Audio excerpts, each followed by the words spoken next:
Have you ever laid awake at night wondering where things went wrong? The quiet in the room feels louder than any argument you've ever had.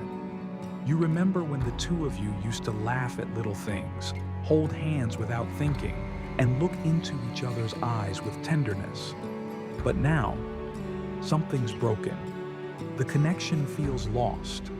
If this speaks to you, then stay with me, because today, we're going to talk about something that can truly change everything. How to save your marriage, even when it feels like the love has faded. This message is for you who have walked a long path with someone and who still believe that the journey isn't over. Before we dive in, I want to ask you, if you care about rebuilding love, understanding, and connection, don't forget to subscribe to The Best Chapter. This channel is your safe space to grow, heal, and live fully in this powerful stage of life. And if this video resonates, a like would mean the world. It helps us reach more people who might need this message. Let's begin with the most important truth. Your story isn't over. You've been through storms together. Illnesses, losses, financial struggles, raising children, caring for aging parents, and the everyday ups and downs of life. This history is not a burden, it's a foundation. A marriage that has weathered decades is not weak, it's worn. Like a favorite coat, frayed in places, but rich in memory. The first step to saving a broken marriage is acknowledging the journey you've already taken. Remembering the beginning isn't about nostalgia, it's about reigniting the reason you chose each other in the first place. Think back to who you were when you met. What made you laugh? What made your heart race? Those people still exist inside you. This isn't about going back in time. It's about bringing that spirit forward, right here, right now. The second step is one of the hardest, but also the most healing, honest conversation. And I don't mean the kind of talk where one person lists everything the other did wrong. I mean true, vulnerable, heart-open dialogue. It takes courage. Say, I miss you, even if it feels awkward. Say, I want us to feel close again. Drop the pride. Let go of the scorekeeping. You're not adversaries. You're two people who've gotten lost in the routine and the silence. And now, it's time to find each other again. If you feel like your partner won't listen, don't give up after one try. Sometimes, people need time to lower their defenses. Keep speaking with love and persistence. Connection is possible, even after years of distance. Another powerful way to reconnect is to bring back small acts of kindness. After 30, 40, or even 50 years together, it's easy to assume your partner knows you love them. But love needs to be shown, not just assumed. Make their favorite cup of tea, leave a kind note by the bed, ask how their day was, and really listen. It's in these small moments that walls start to come down. You'd be surprised at how deeply a simple "thank you" or "I appreciate you" can touch a person's heart, especially when they haven't heard it in a long time. And this one is big, maybe the biggest of them all, healing old wounds with forgiveness. I know. There may be things that still sting, even years later. Words that were said in the heat of the moment. Moments when you felt invisible, unloved, or betrayed. Maybe you carry quiet resentment from times when you felt like you gave everything and received nothing in return. And maybe, deep down, you've been waiting for an apology that never came. These hurts pile up, silently widening the distance between you. But here's the truth. Holding on to that pain only deepens the silence. It keeps the door closed when love is gently knocking, asking to come back in. Forgiveness doesn't mean pretending nothing happened. It doesn't mean you're okay with everything that was said or done. No, forgiveness means you're choosing to release the weight so you can finally breathe again. It's not just a gift for your partner, it's a gift for your own heart. It's saying, I don't want to carry this anymore. I choose peace over pride. And if that feels too hard to do face to face, start with yourself. Write a letter, pour your heart into it, every frustration, every hurt, every hope. You don't even have to give it to them. Sometimes, just putting those feelings into words is the first step to setting them free.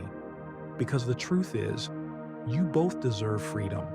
You both deserve to rest at night without that tension sitting in your chest. And your relationship deserves a chance to breathe without being choked by the past. Forgiveness is not a sign of weakness. It's the most courageous thing you can do. And in many cases, it's the turning point, the moment where healing truly begins. So if you're standing at that crossroads, ask yourself, what would it feel like to let go? Not to forget, but to move forward. To begin again, lighter, together. Don't underestimate the power of new experiences together. After years, sometimes decades, of being side by side, it's easy to fall into the comfort of routine.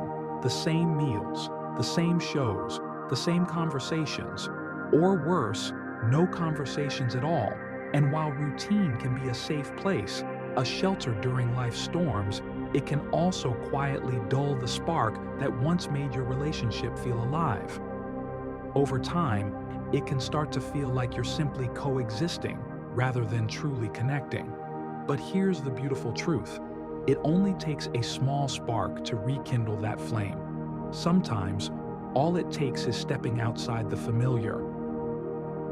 Try something new, no matter how small it may seem. Take a walk in a part of town you've never explored before. Sign up for a beginner's dance class and laugh through the missteps. Cook a dish neither of you has ever tried and savor the flavors of discovery together. Even planting a small garden or starting a puzzle can reignite a sense of shared purpose. These fresh experiences may not seem life-changing in the moment, but they are. Because what they do is create new memories. Memories that remind you that life together isn't over. That the joy, the curiosity, the wonder, they're still available to you, right now. Trying something new together whispers to your heart, we're still growing. It brings back that feeling of partnership, that sense that you're teammates, not just in surviving the day, but in embracing life's little adventures. And when you do something unfamiliar side by side, you see each other differently. You laugh again. You learn again. You look at each other not as who you were back then, but who you are now, still choosing to walk this path together. So yes, your story is still being written, and it's never too late to add new chapters filled with joy, laughter, exploration, and yes, even romance. Also, consider getting support. Seeking counseling isn't a sign of weakness, it's a sign of commitment. Many older couples avoid therapy thinking, we've been together so long, it's too late. But that's simply not true. A good counselor can help you hear each other again, gently guide you through tough conversations, and create a new pathway forward. And if therapy isn't accessible, even talking to a wise friend, spiritual advisor, or attending a couples retreat can make a difference.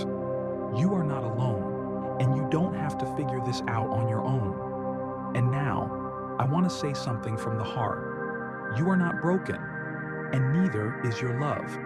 It might feel like everything is falling apart, like the warmth you once shared has turned cold, like you're strangers living under the same roof. But let me remind you of something powerful. The foundation you built together, all those shared moments, struggles overcome, laughs exchanged, and tears wiped away. They haven't vanished. They're still there, buried perhaps beneath the routine, the hurt, the disappointments. But they are still real. Sometimes we mistake silence for the end. We assume the quiet means the love is gone. But more often than not, silence is just a pause. A long, aching pause that is waiting for someone brave enough to speak first. Waiting for one of you to say, I still care. Waiting for someone to say, let's try again. Be that someone. Be the one who opens the door, who softens their tone, who reaches across the emotional distance. Be the one who remembers the good even when the bad feels louder. Choosing to try isn't weakness.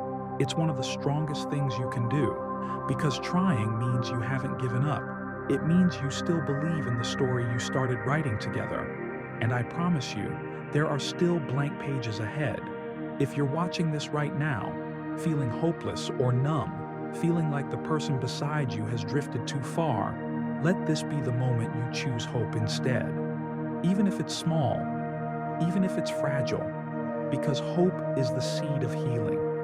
You've come this far, not by accident, not by luck, but by love that was once strong enough to overcome everything life threw at you. So don't let go now. Don't let one chapter filled with struggle define the whole story. Your best chapter together could still be ahead. The chapter where you reconnect, where you rediscover, where you fall in love again, not with who you were back then, but with who you've become now. More experienced, more patient, more appreciative of what truly matters. Don't walk away from that chance. Because real love, especially in later years, isn't about perfection. It's about presence. It's about choosing each other again and again, even when it's hard, especially when it's hard. If this video spoke to your heart, let us know in the comments. What touched you most? Have you found healing in your relationship? Are you still holding on to hope? Your story might inspire someone else who's struggling. And don't forget, subscribe to The Best Chapter so we can walk this journey together. Like this video if it gave you clarity or comfort, and share it with someone who might need to hear this today. The journey of love is never perfect, but it's always worth it. Until next time, keep choosing love again and again.